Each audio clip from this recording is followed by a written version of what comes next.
You're watching Global News Morning.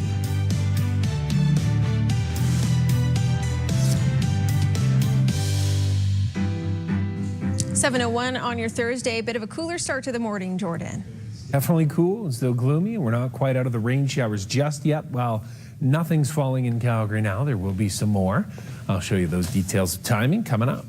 We do have a collision on the go, 61st Avenue, 57th Street, southeast part of the city. I'll let you know if that's blocking traffic coming up. Thanks, Les. Excitement is starting to swirl in our city around this year's Global Petroleum Show. Oil prices are back hitting 3-year highs, and the federal purchase of the Trans Mountain expansion coming with a lot of promise for Alberta's energy industry. Doug Vason is down at the Stampede grounds this morning with more. Doug. Good morning, Dallas. The Global Petroleum Show expected to take up a lot more space right here on the grounds of the Stampede for this year's 50th anniversary of the Global Petroleum Show. It is the biggest energy exposition in North America, and it is back after a 3-year hiatus along with the energy sector. Of course, the Trans Mountain pipeline expansion deal taken over by the federal government will be hot topic number one. Premier Notley will actually be here to be part of a focus group leading discussions on where we go with that. But it's also a big year because oil is back over $70 for the first time in years. That means the numbers here will be very big indeed. Now all of a sudden we're feeling that really big push as we're seeing that oil approach that $70. So we're up more than 20% on our exposition floor. We're up more than 25% on our registration for the trade show, and the conference registrations are going through the roof. You know, we've got an awards gala. You mentioned before earlier about our 50th anniversary. We've got a big celebration concert. All those events are getting close to getting sold out, and we haven't seen that in a good 3 to 4 years. So incredible momentum and energy right now. And the event begins June 12th. Back to you, Dallas. Thanks, Doug. Dozens of people were forced to stay with family or friends or in alternate accommodations last night following Wednesday morning's devastating apartment fire in Inglewood. After being evacuated to a makeshift shelter at Max Bell Center, residents were allowed back later in the day to grab some personal belongings and vehicles that were left in the parkade. People were only given a few minutes to gather the essentials, had to be escorted in by firefighters. I think a lot of stuff is salvageable. I mean, it just depends on what they need to do in order to restore it. But I got a bunch of stuff out, so I feel better now. Forgot our cat. but the cat is okay now. They got her, yeah. And a lot of baby stuff, honestly, just to kind of make her feel comfortable. This is what the scene looked like Wednesday night as Calgary Transit shuttled evacuees from Max Bell to the condo buildings in Inglewood. More than 200 residents were originally displaced. This morning, we don't know exactly when people will be allowed back in. The Calgary Fire Department, though, telling us for the damaged suites, they can expect to be out of their homes for quite some time. They may have lost everything. No word on yet what caused the blaze.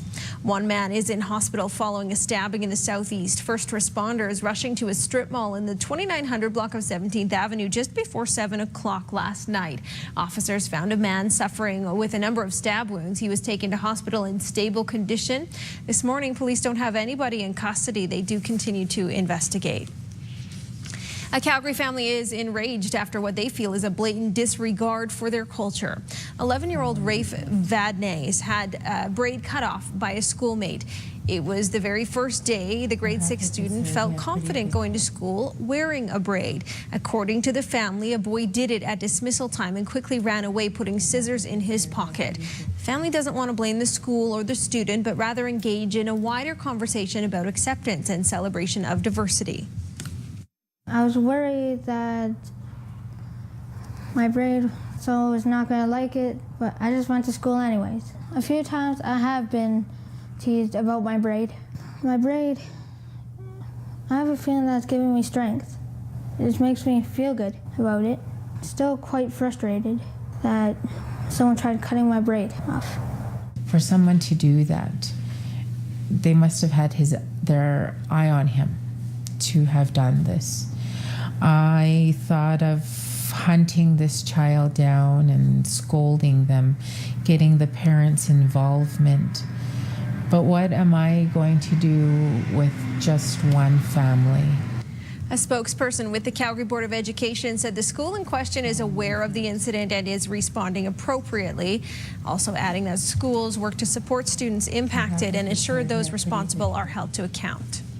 Canada is staring down a tariff deadline on its steel and aluminum exports to the United States. President Trump granted Canada, Mexico, and the EU a temporary exemption that is set to expire tomorrow. The Washington Post reports the president is set to impose sweeping tariffs on all three trading partners rather than extend the deadline. The move comes under increasing pressure to reach a NAFTA deal. Ottawa has already hinted it is ready to retaliate. Some anti-pipeline demonstrators interrupting the finance minister's talk at the Calgary Chamber of Commerce.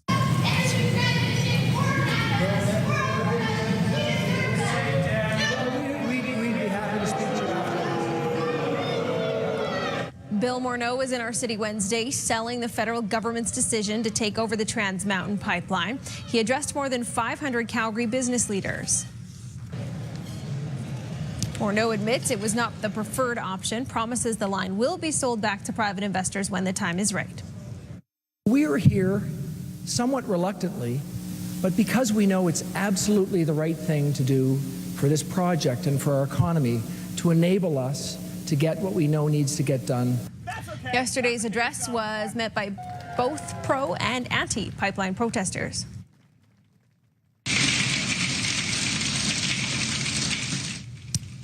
Okay, there's hail there, but I'm also wondering why there's a wreath on the door. Hail hammering down in Moose Jaw, Saskatchewan. A severe thunderstorm rolled slowly through the city at around 3 yesterday morning. Some areas hail piled up to 15 centimeters. Sunshine, though, helping to melt it away. Hours after, though, still mounds of it on the road. Wow. That's more than I was anticipating to see. Funny to see people out there in their T-shirts shoveling hail, doesn't it? So strange. And that hail can do so much damage as well. So I'm sure we'll hear more about that today. Hey, I had a request. Get your grad to grad on time. Robert Thirsk students, that if you're heading to grad, your parents need to get you out of the house by about 8 this morning. Grad starts at 9 at the Stampede Corral. Check the route. It's sitting at 24 minutes right now, but that's going to get a little bit longer. I think if you're out of the house by 8, if there's nothing that happens between now and then on Crowchild Trail, you and your updo and your tuxedo should get to grad on time at the Stampede grounds, and congratulations to all the Robert Thirsk students that are graduating today. 61st Avenue, 57th Street in the southeast. We've still got that collision and traffic is getting through there a little bit slowly, but it is getting through there. Down to the south part of the city, we're going to go take a look at Deerfoot 130th Avenue. Much busier than the last time we checked it, just on the verge of starting to slow down as you approach Barlow and then up towards Douglasdale where it gets a bit bunchy. That's Cal Tire traffic.